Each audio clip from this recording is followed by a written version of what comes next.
नमस्कार. आदिशंकराचार्य आणि मंडन मिश्र यांच्यातील महावादाच्या दुसऱ्या दिवसात आपलं स्वागत आहे. पहिल्या दिवशी कर्मकांड आणि ज्ञानकांड यावर जोरदार चर्चा झाली. पण आता हा वाद वेदांताच्या मूळ प्रश्नाकडे वळला आहे. एक असा प्रश्न ज्याने हजारो वर्षांपासून विचारवंतांना कोड्यात टाकलंय. चला तर मग या ज्ञानाच्या सागरात आपणही एक डुबकी मारूया. तर आजच्या वादाचा केंद्रबिंदू हा एकच पण अत्यंत गहन प्रश्न आहे. जीव म्हणजे आपण आणि ब्रह्म म्हणजे या विश्वाची अंतिम मूळ शक्ती हे खरंच एक आहेत का, की त्यांच्यामध्ये काहीतरी फरक आहे? अहो, ह्याच एका प्रश्नावर संपूर्ण वेदांत दर्शन उभा आहे. आणि आज ह्याच मूलभूत प्रश्नावर हे दोन महान विद्वान आपापले विचार मांडणार आहेत. आणि हो, वादाची सुरुवात करतात स्वतः आदि शंकराचार्य. त्यांचा सिद्धांत तर आपल्याला माहीतच आहे, अद्वैत. या शब्दाचा अर्थच आहे दोन नसणे. त्यांच्या मते जीव आणि ब्रह्म यांच्यात जो काही फरक आपल्याला दिसतोय ना, तो केवळ वरवरचा आहे, एक भास आहे. मुळात ते एक आणि एकच आहेत. आता शंकराचार्य आपला मुद्दा सिद्ध करण्यासाठी आधार घेतात उपनिषदांमधील महावाक्यांचा.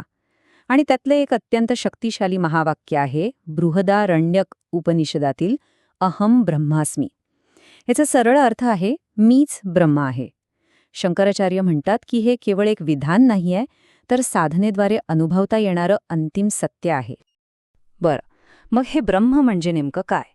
शंकराचार्यांच्या मते हे अंतिम सत्य, हे ब्रह्म फक्त एकच आहे. त्याचं स्वरूप आहे सच्चित आनंद, म्हणजे शुद्ध अस्तित्व, शुद्ध चेतना आणि शुद्ध आनंद. आता हे थोडं किचकट वाटू शकतं, पण एका सोप्या उदाहरणाने समजावून घेऊया. समजा सोनं आहे. सोनं एकच असतं, पण त्यापासून आपण अंगठी बनवतो, बांगड्या बनवतो, हार बनवतो. नाव आणि रूप वेगवेगळी, पण मूळ तत्व काय? सोनच. अगदी तसंच या जगात दिसणारी सगळी वेगवेगळी नावं आणि रूपं ही त्या एकाच ब्रह्मतत्वाचे वेगवेगळे आविष्कार आहेत.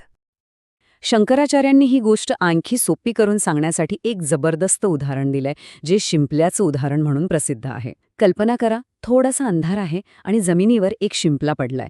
तो चमकतोय आणि आपल्याला वाटतं की तो चांदीचा तुकडा आहे. आता ही चांदी आपल्याला खरी वाटते.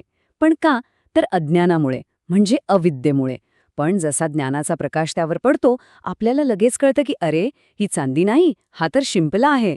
चांदीचा भास लगेच नाहीसा होतो. शंकराचार्य म्हणतात अगदी तसंच हे जग आहे. हे जग आणि यातले भेद त्या ब्रह्मावर भासमान होणारे एक रूप आहे. एकदा का आत्मज्ञान झालं की हा भेद नाहीसा होतो आणि फक्त ब्रह्मच सत्य म्हणून उरतं. ठीक आहे, शंकराचार्यांनी तर आपला मुद्दा अगदी ठामपणे मांडला. पण आता वेळ आहे मंडन मिश्रांच्या प्रतिवादाची. आणि त्यांनी शंकराचार्यांच्या या अद्वैत सिद्धांताला एक मोठं आव्हान दिलंय. त्यांचा आधार काय होता? तर आपला रोजचा प्रत्यक्ष अनुभव. मंडन मिश्रांनी थेट अनुभवाचा आधार घेतला. ते म्हणाले, अहो, आपण डोळ्यांनी जे पाहतो, कानांनी जे ऐकतो, तेच तर सत्य मानतो ना. आणि हे जग तर आपल्याला स्पष्टपणे भेदांनी, फरकांनी भरलेलं दिसतं. भक्त देवापासून वेगळा आहे, कर्म करणारा कर्मापासून वेगळा आहे. असं असताना सर्व काही एकच आहे, हे तर्काला धरून कसं असू शकतं? आणि मग त्यांनी एक अत्यंत धारदार प्रश्न विचारला. ते म्हणाले, एक मिनिट थांबा. वेदांमधले शब्द ते मर्यादित आहेत. प्रत्येक शब्दाचा एक निश्चित अर्थ असतो. मग हे मर्यादित शब्द त्या अनंत, अथांग, निराकार ब्रह्माचं वर्णन तरी कसं करू शकतील? जे शब्दांच्या पलीकडचं आहे त्याला शब्दात पकडणंच अशक्य आहे. हा तर मोठा जबरदस्त प्रश्न होता. आता या तार्किक आव्हानाला शंकराचार्य कसं उत्तर देतात ते पाहण्यासारखं आहे. त्यांनी श्रुतींचा म्हणजेच वेदांचा खरा उद्देश काय आहे हे स्पष्ट करायला सुरुवात केली. शंकराचार्य म्हणाले, श्रुती काही नवीन सत्य निर्माण करत नाहीत. त्या फक्त जे आधीपासूनच सत्य आहे त्यावर प्रकाश टाकण्याचं काम करतात. त्या केवळ आपल्या खऱ्या स्वरूपावर पडलेला अज्ञानाचा, अविद्येचा पडदा दूर करतात. यासाठी पण एक खूप सुंदर उदाहरण दिलं जातं. एक व्यक्ती आपलाच हार सगळीकडे शोधत फिरते. तेव्हा एक मित्र येऊन सांगतो, अरे, हार तर तुझ्याच गळ्यात आहे. त्या मित्राच्या शब्दाने नवीन हार निर्माण केला नाही, तर जो आधीच होता त्याची जाणीव करून दिली.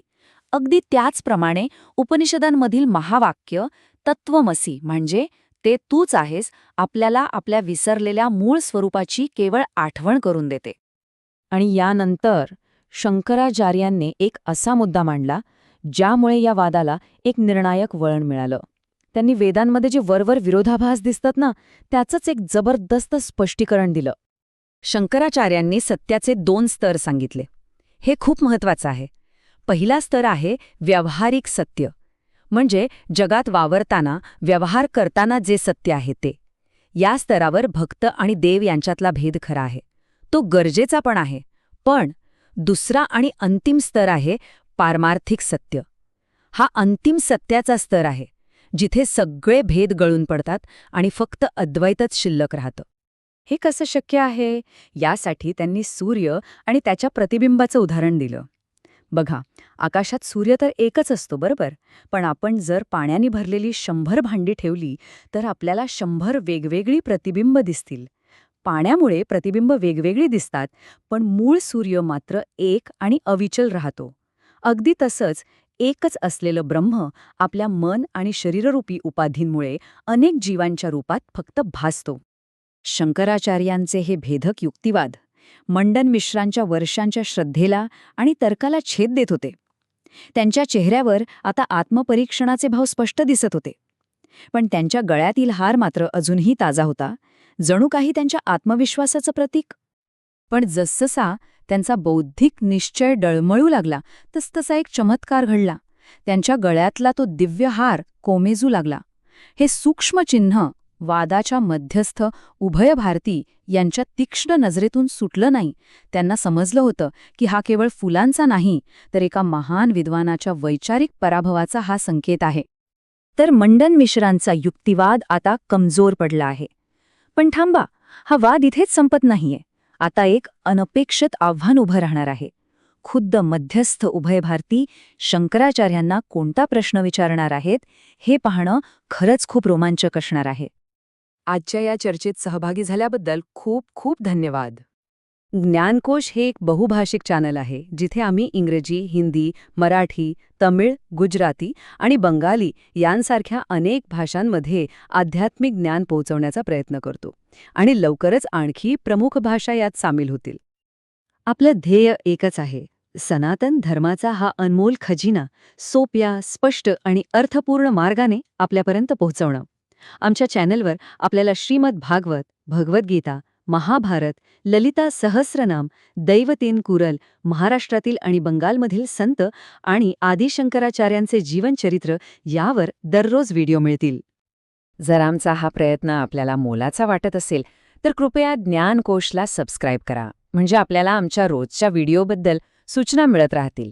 आणि हो, या दिव्य ज्ञानाला लाईक, शेअर करायला आणि आपल्या कुटुंबासह, मित्रांसह आणि समाजात पसरवायला विसरू नका. चला, आपण सगळे मिळून सनातन धर्माचा हा ज्ञानाचा दिवा असाच तेवत ठेवूया.